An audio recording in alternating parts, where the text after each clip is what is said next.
Hey y'all, this week has been crazy. I've been getting hit with a lot of spiritual warfare, especially at the beginning of the week. But I was in prayer like crazy. I was praying like 5 times a day because I felt like, God, I don't know what to do. I can't do this in my own power. I can only do it by your grace and by your love, by your mercy, right? And then later on in the week, and probably in the middle of the week, I started to feel complete peace and satisfied with God alone. Even though my circumstances didn't look like how I wanted to, I felt peace with God alone, with just his presence, right?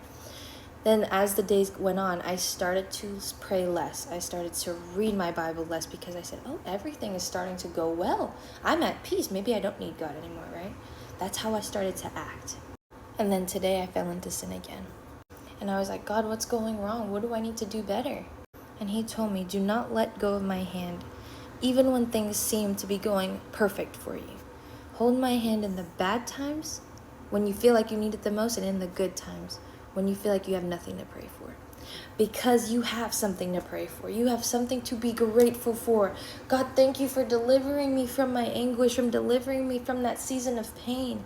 I forgot that he delivered me. I forgot that by his grace, by his mercy, he delivered me and brought me peace, even at a time when I felt like I had no peace. When I forgot that, I started to stray away from him. Despite him always drawing nearer to me, I started to draw away from him. And I was reading in Daniel 9. I've been in Daniel with my BSF study, my Bible study fellowship study. But here, Daniel is praying a prayer of repentance to the Lord for Israel, because Israel, no matter how many times God has blessed them, delivered them from slavery, he has continued to seek to redeem them. So here in Daniel chapter 9, verse 7, Lord, you are righteous, but this day we are covered with shame, the people of Judah and the inhabitants of Jerusalem and all of Israel, both near and far, in all the countries where you have scattered us because of our unfaithfulness to you. We skip down to verse 15.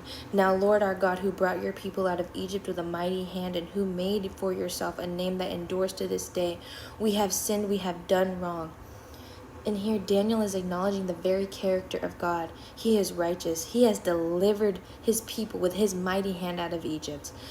If you don't know, the Egyptians held the Israelites in slavery for such a long time, right?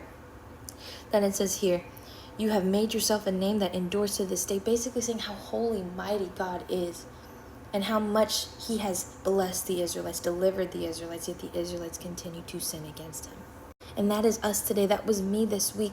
It seems like I pray more when things are not going my way. But then when things start to get better and things start to go my way, I start to think I've got everything under control. And then I start to forget about my quiet time with God.